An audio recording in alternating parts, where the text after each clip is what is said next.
I stood frozen in that sterile hospital room as my 8-year-old daughter Melody tugged on the doctor's white coat and said the words that would shatter our entire family. "Sir, should I show you what Grandma mixed into my brother's drinks?"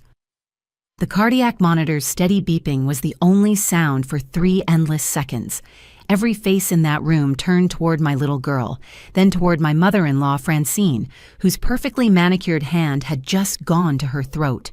The ICU's fluorescent lights suddenly felt too bright, too harsh, exposing secrets that had been hiding in our home for months. My name is Bethany, and 48 hours ago I thought my biggest problem was surviving another passive-aggressive dinner with my live-in mother-in-law. I'm 38 years old and I've been teaching 4th grade at Riverside Elementary for 12 years. People always tell me I have the patience of a saint, dealing with 25 9-year-olds every day. They had no idea that my real test of patience was waiting for me at home every evening, criticizing my cooking, my parenting, my very existence. My son Colton had just turned 16 the month before. He was everything a mother could hope for: straight-A student, varsity swim team captain, volunteering at the animal shelter on weekends. College scouts had already started showing interest. He had this way of lighting up a room when he walked in, all 6 feet of teenage energy and optimism. Now he lay unconscious in that hospital bed, tubes down his throat, machines breathing for him, because someone he trusted had been systematically poisoning him. Standing in the corner of the room, my husband Roger gripped the bed rail so tight his knuckles had gone white. Roger, my husband of 17 years, the man who managed 3 bank branches and could negotiate million-dollar loans, but couldn't stand up to his mother when she insulted me at the dinner table. He'd been nodding along when Francine called me weak and pathetic just minutes ago, and now his face was cycling through confusion, disbelief, and the first dawning of a horrible realization.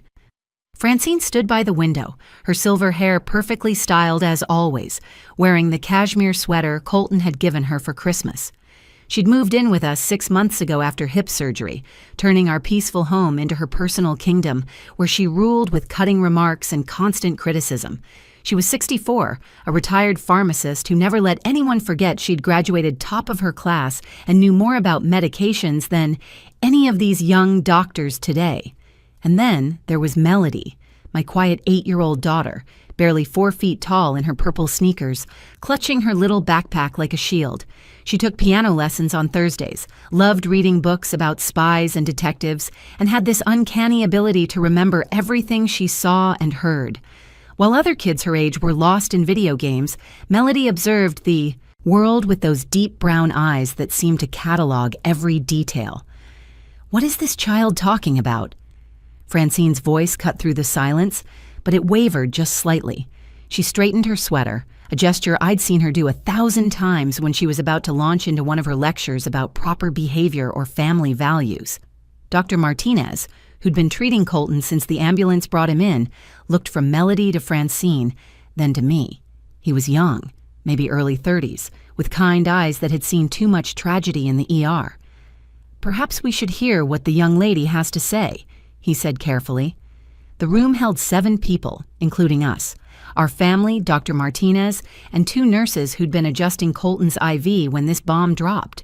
Everyone waited, everyone watched, and my 8-year-old daughter, the same little girl who still slept with a stuffed rabbit named Mr. Hoppy, stood there holding evidence that would destroy everything we thought we knew about our family.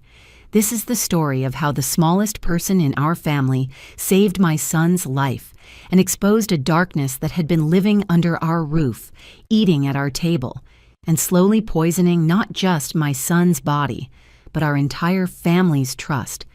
It started with mysterious headaches and ended with handcuffs, but the journey between those 2 points would reveal just how far someone would go to maintain control, and how a watchful little girl became our unlikely hero. Life before that terrible Tuesday had been manageable chaos, the kind every working mother knows too well. I'd wake up at 5:30 each morning, stealing 30 precious minutes of quiet with my coffee before the house came alive. Those moments in my kitchen, watching the sunrise paint the sky pink through our window, were my sanctuary. By 6, I'd be packing lunches, signing permission slips, and trying to remember if it was Colton's swim practice or Melody's piano lesson after school.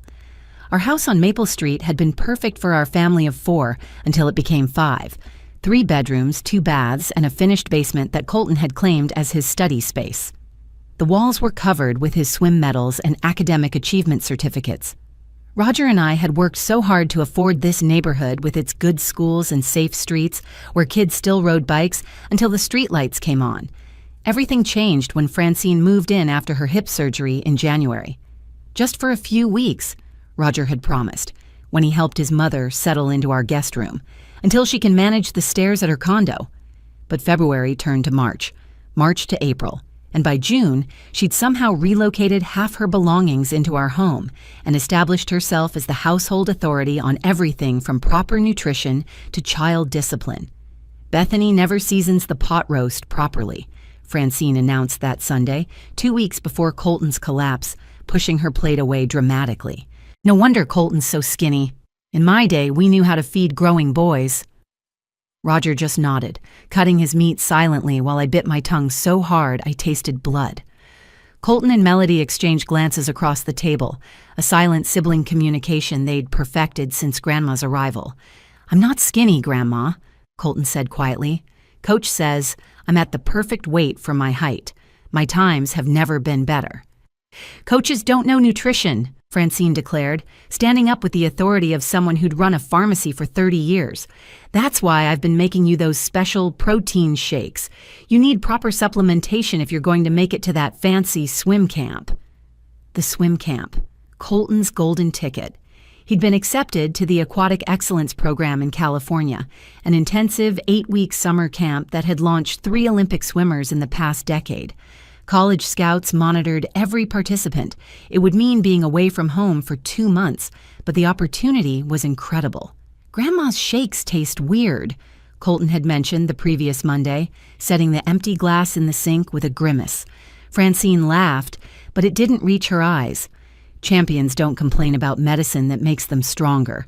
Your grandfather never complained when I took care of him." Roger's father had died 10 years ago from complications of diabetes. Francine had been his primary caregiver for the last 5 years of his life, managing his medications with military precision. She'd often reminded us how she'd sacrificed her career to care for him, how ungrateful he'd been, how he'd wanted to die in some nursing home instead of at home where family belonged. The headaches started in early June.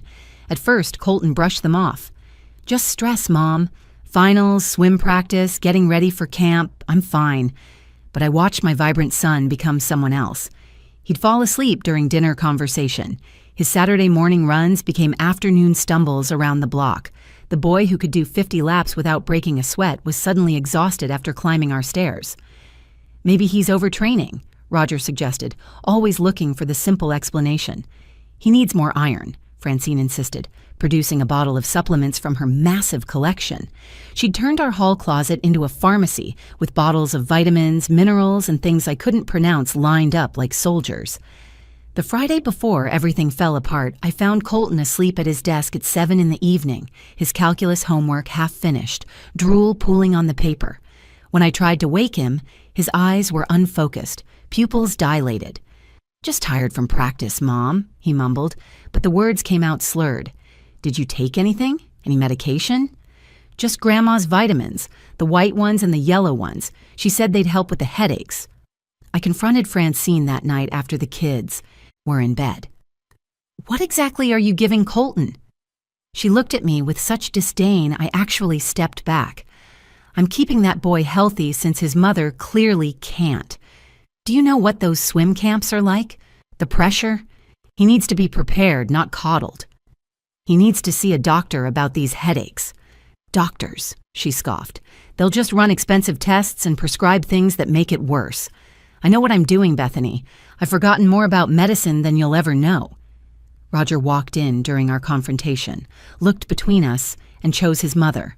"Mom's just trying to help, Beth. Don't be so paranoid." That was Friday night.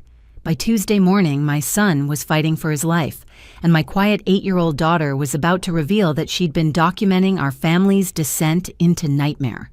Tuesday morning started with Melody screaming, not the frustrated shriek of a child who couldn't find her favorite shirt, but a primal sound of pure terror that sent me flying up the stairs, my coffee mug shattering on the kitchen floor. I found her standing in Colton's doorway, her small body trembling, pointing at her brother's crumpled form on the bedroom floor. Colton lay twisted beside his desk, his lips tinged blue, white foam gathered at the corners of his mouth. His eyes had rolled back, showing only whites, and his chest barely moved. The swim team poster above him seemed to mock us with its bold letters, "Champions never quit." "Call 911, I screamed at Roger, who stood frozen in the hallway. My hands shook as I turned Colton on his side, remembering the recovery position from a CPR class I'd taken years ago. His skin felt cold, clammy, wrong. The ambulance ride was 7 minutes that lasted 7 years. The paramedics worked over my son, inserting IVs, checking vitals, speaking in codes I didn't understand. "Possible overdose," one said into his radio. 16-year-old male, unconscious, respiratory depression. "He doesn't do drugs," I shouted over the siren. "He's an athlete. He wouldn't even take aspirin without asking." At Riverside General, they rushed Colton away while a nurse led us to a small waiting room with outdated magazines and chairs designed for discomfort.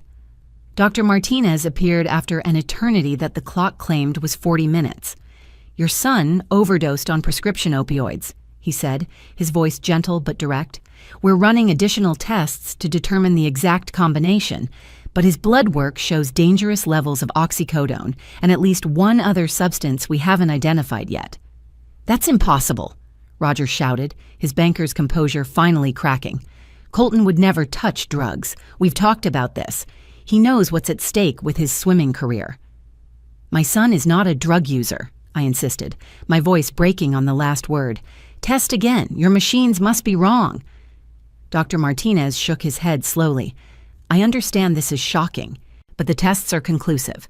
The levels in his system suggest regular use over several weeks, possibly months. The good news is we got him in time. He's on naloxone and responding. But we need to understand how this happened to prevent it from happening again." That's when Francine arrived, her heels clicking against the hospital tile like a countdown to disaster. She surveyed the waiting room with the disgust she usually reserved for my housekeeping, then settled her gaze on me. "Well," she announced loudly enough for the entire nursing station to hear, "addiction runs in families, just like his mother, weak and pathetic." The words hung in the air like poison gas. 2 nurses exchanged uncomfortable glances. One quietly excused herself from the room. Another busied herself with paperwork, her shoulders tense with secondhand embarrassment. Roger actually nodded slightly, a small bob of his head that felt like a knife between my ribs. That tiny gesture of agreement with his mother's cruelty destroyed something fundamental between us. "Roger, how could you agree with that?" My voice came out as a whisper. He shifted uncomfortably. "Mom's not entirely wrong, Beth. Your sister had problems. Maybe we should have been watching for signs." "My sister had chronic pain from a car accident." The words exploded out of me. "She had 3 surgeries and a metal rod in her spine. She was never an addict. She managed legitimate pain with legal prescriptions until the day she died. My sister Jennifer had been killed by a drunk driver 2 years after her initial accident. Not that Francine cared about facts when she could twist a narrative to her advantage. Francine's smirk was the expression of someone who'd won a game only they knew they were playing. Denial. Classic enabler behavior. Poor Colton never stood a chance with you as his mother, always making excuses, never seeing the obvious signs." "What signs?" I demanded. "The exhaustion from studying and training? The headaches from stress? Those aren't signs of drug use, they're signs of being a dedicated student athlete." "Or," Francine said, examining her manicured nails with theatrical indifference, "they're signs of a boy who found his mother's old pills and decided to experiment. You did keep Jennifer's medications after she died, didn't you? For memories?" "I donated everything to the medication disposal program at the police station. You watched me do it." "Did I? My memory isn't what it used to be." Her smile was sharp as broken glass. Dr. Martinez returned with a tablet in his hand, his expression even more serious. We've identified multiple substances in your son's system. This wasn't recreational use. The combination and levels suggest systematic ingestion over time. Someone's been giving your son a carefully measured cocktail of medications. Someone's been poisoning my son? My legs nearly gave out. Roger caught my arm, his face pale. "Let's not jump to conclusions," Roger said, but his voice wavered with the first seeds of doubt. "The pattern is very specific," Dr. Martinez continued. "Whoever did this had pharmaceutical knowledge. They knew exactly how much to give without causing immediate fatal overdose, but the cumulative effect was building toward organ failure." That's when I noticed Melody sitting in the corner, her small hands folded in her lap, watching everything with those observant eyes that missed nothing. She'd been quieter than usual since we'd arrived at the hospital, clutching her little purple backpack like it contained state secrets. She stood up slowly, walked past all of us adults with determined steps, and tugged on Dr. Martinez's white coat. In her clear, small voice, she said the words that changed everything. "Sir, should I show you what Grandma mixed into my brother's drinks?" The room fell silent after Melody's words, the kind of silence that comes before an earthquake when even the birds stop singing. Francine's face went from smug satisfaction to the pale shade of fresh paper in less than a second. Her perfectly manicured hand gripped the arm of her chair so tight I could see her knuckles straining against the skin. "What nonsense is this child spouting?" Francine's voice pitched higher than usual, the carefully cultivated authority cracking like thin ice. "She's always had an overactive imagination. Last month she claimed the neighbor's cat could read her mind." "That's not true," Melody said calmly, still looking up at Dr. Martinez. "I said the cat always knows when I'm sad. That's different from reading minds, Grandma." Dr. Martinez knelt down to Melody's eye level, his expression serious but kind. "What do you mean about mixing things into drinks, sweetheart?" Melody opened her purple backpack with deliberate care, like she was handling something precious and dangerous at the same time. She pulled out her phone, the old iPhone 8 I'd given her for emergencies only, with its cracked screen protector and unicorn case.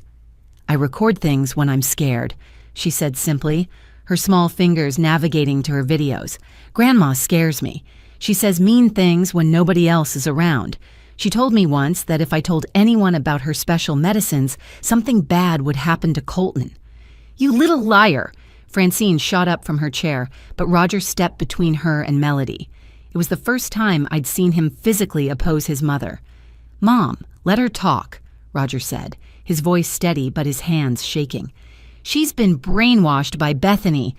Francine pointed at me with a trembling finger. "This is all part of her plan to get me out of the house. She's using the children as weapons." Dr. Martinez looked at me, then at Roger. "May I see what your daughter has recorded?" I nodded, moving closer to Melody, placing my hand protectively on her shoulder. She looked up at me with those brown eyes that had been carrying this terrible burden alone. "I'm sorry, Mommy. I wanted to tell you, but Grandma said if I did, Colton would get sicker." "Oh, sweetheart," I pulled her against me, feeling her small body tremble. "You're so brave. You're doing the right thing." Melody handed the phone to Dr. Martinez. The first video was dated 3 weeks ago, 5:47 a.m. according to the timestamp. The image was shaky, filmed from behind the kitchen doorframe, but the content was crystal clear. Francine stood at our kitchen counter using the back of a spoon to crush several white pills into powder. The early morning light from the window illuminated her actions perfectly. "This will slow you down enough," Francine's recorded voice muttered as she mixed the powder into Colton's chocolate protein shake. "No swim camp for you, no leaving me alone all summer. Someone needs to stay home and take care of me properly." Roger made a sound like he'd been punched in the stomach. "Mom, what did you do?" "That's not me," Francine shrieked. "That video is fake. These kids know all about technology. They can fake anything nowadays." But Melody was already scrolling to the next video, dated 5 days later. This time, Francine was adding drops from a small amber bottle to Colton's sports drink, the blue Gatorade he always took to morning practice. "Your mother thinks she's so perfect." Francine's voice came through the phone speaker. "Let's see how perfect she looks with a drug-addicted son. Let's see Roger choose her over me when their golden boy is a junkie." The third video was from just yesterday morning. Francine was crushing more pills, many more than in the first video. If they're getting suspicious, I need to make it look real. Make it look like he took them himself, stupid boy asking questions about the taste.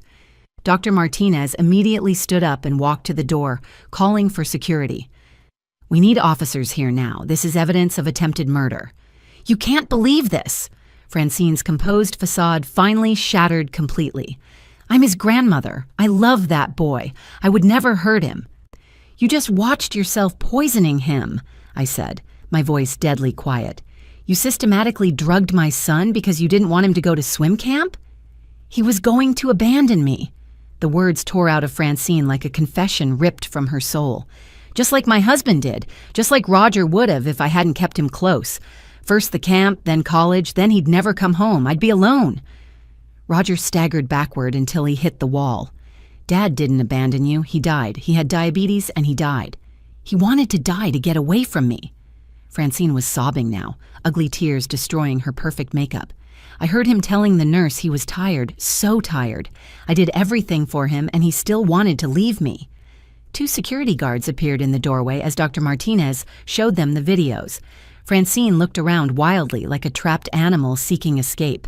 I knew the doses. I was a pharmacist for 30 years. I calculated everything. I just wanted to make him need to stay home, to need me. But you increased the dose, I said, understanding flooding through me like ice water. When I started asking questions, when I said he needed to see a doctor, you increased it to make it look like he was secretly using. You were always too nosy, too controlling. Francine spat at me, asking about my medications, counting my pills, watching me like I was some criminal. I had to protect myself. So you tried to kill my son to frame me as a bad mother? The words came out in a whisper because if I spoke any louder, I would scream and never stop. The security guards moved toward Francine, but she backed against the window, her eyes wild and unfocused. You don't understand. None of you understand what it's like to be invisible, to be forgotten. I gave everything to this family. Mom, please. Roger's voice cracked like a teenager's. Just stop talking. Please stop talking. But Francine was beyond stopping, the dam of her secrets breaking after months of careful construction. I saved every receipt, every text message where Bethany complained about Colton being tired. I documented her neglect, her failure to get him medical attention. When they found the drugs in his system, who would they blame? The mother who ignored all the warning signs. Dr. Martinez had his phone out, recording everything now. Mrs. Francine, you're admitting to deliberately poisoning your grandson? I was medicating him, she shrieked. There's a difference. I know pharmacology. I studied drug interactions for 30 years. The oxycodone was just to make him sleepy, to keep him home. The muscle relaxants were to affect his swimming times, make him think he wasn't ready for camp. The antidepressants were to make him malleable, agreeable. Antidepressants? I felt sick. You gave him antidepressants on top of opioids? In specific combinations, they create dependency without immediate danger, Francine said, slipping into her lecturer voice, the one she used when explaining why everyone else was wrong about everything. I had it all calculated, but then you started interfering, watching him too closely. I had to increase the doses to speed up the timeline. What timeline? Roger asked, though he looked like he didn't want to know the answer. The timeline for him to need rehabilitation, of course. A nice long stay at home instead of swim camp, maybe a gap year before college to recover. Time for him to realize family is more important than championships and scholarships. Melody spoke up from beside me, her voice small but clear. She put stuff in my juice, too. Every head in the room snapped toward my daughter. My blood turned to ice in my veins. What? The word came out as a roar from Roger, who looked ready to physically destroy his mother. Just vitamins, Francine said quickly. Just vitamins to keep her healthy. Melody shook her head. They made me sleepy during school. Mrs. Peterson sent a note home saying I kept falling asleep during reading time. That's when I started pretending to drink my juice and pouring it in the sink. You poisoned both my children? I moved toward Francine, but Dr. Martinez caught my arm. We need to test your daughter immediately, he said to me, then turned to the security guards. Call the police. This is attempted murder of a minor and child endangerment. I want my lawyer, Francine demanded, trying to summon her imperious attitude, but her voice shook. "This is entrapment. That child was coached. Check her phone for evidence of coaching." "Please do check her phone," I said. "Check everything. Check the dates and times. Check when these videos were taken. My 8-year-old daughter was documenting your crimes while you were committing them." One of the security guards was already on his radio, calling for police backup. The other stood blocking the door, his hand resting on his belt. Francine looked between them, calculating, then suddenly lunged toward Melody. "Give me that phone, you little spy, you devious little brat!" I moved without thinking, putting myself between Francine and my daughter.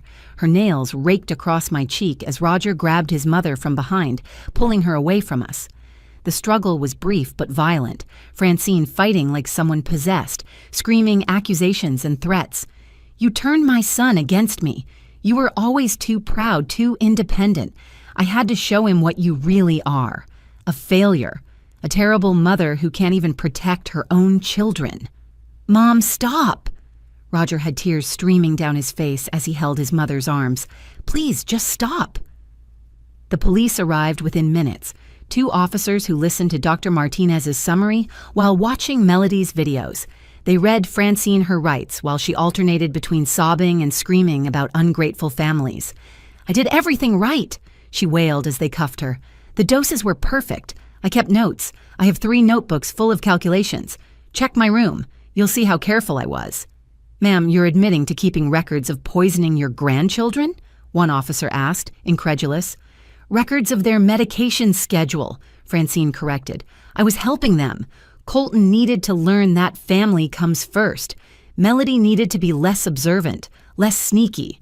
It's not normal for a child to spy on her grandmother." "It is when her grandmother is a monster," I said quietly. As they led her away, Francine turned back one last time. "He would have left me. They all leave. First my husband, then Roger when he married you, then Colton. I couldn't let it happen again." The door closed behind them, and the silence that followed was deafening. Roger collapsed into a chair, his head in his hands. Melody pressed against my side, finally letting herself cry. Dr. Martinez immediately ordered blood work for Melody and a psychiatric evaluation for when Colton woke up. "Your daughter saved your son's life," Dr. Martinez told me quietly. "Without her evidence, we might have treated this as a standard overdose. The specific medications she documented will help us counteract the effects more precisely."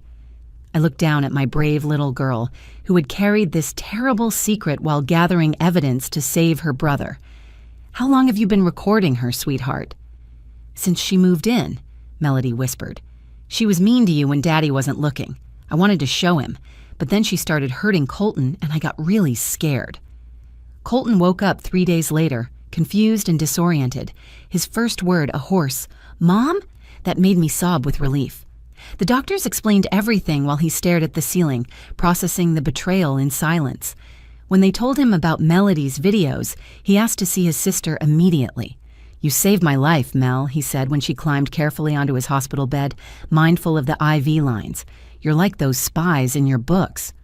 "I was scared," she admitted, curling into his side.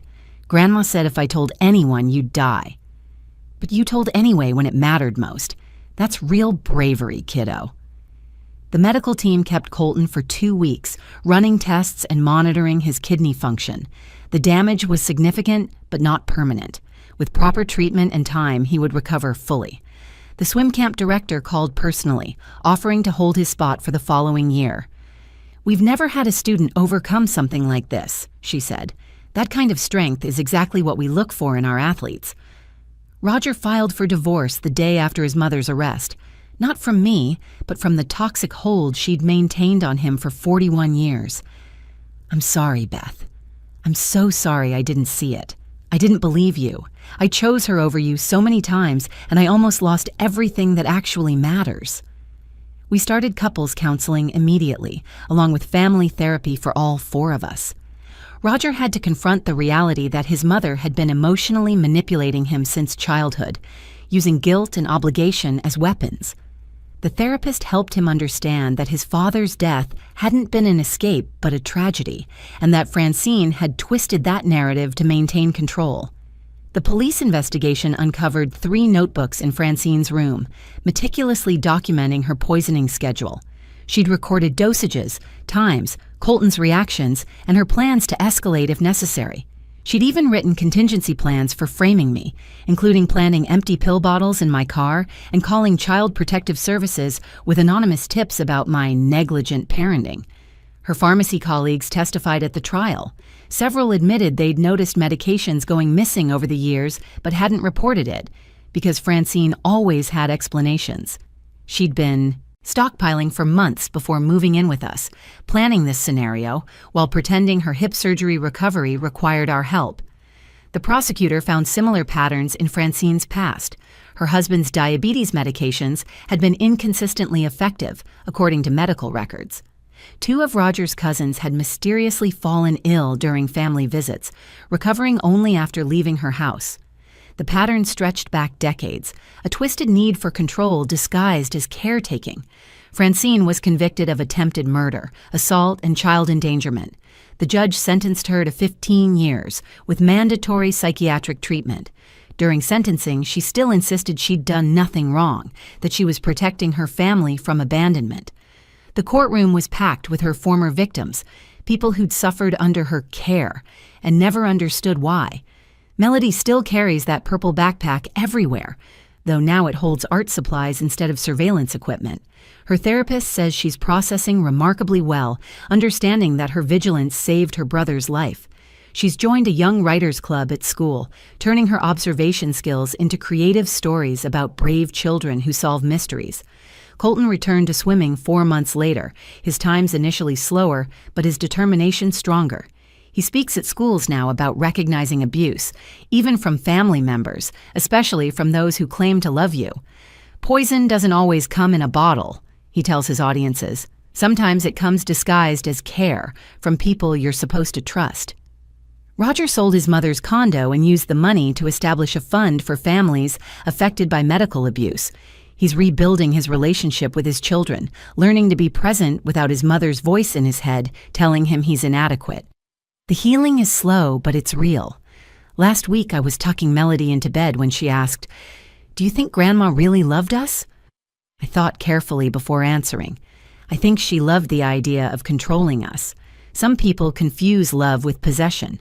Real love means wanting people to grow and thrive, even if that means they grow away from you. Like how you're happy Colton's going to swim camp next summer, even though you'll miss him? Exactly like that, sweetheart.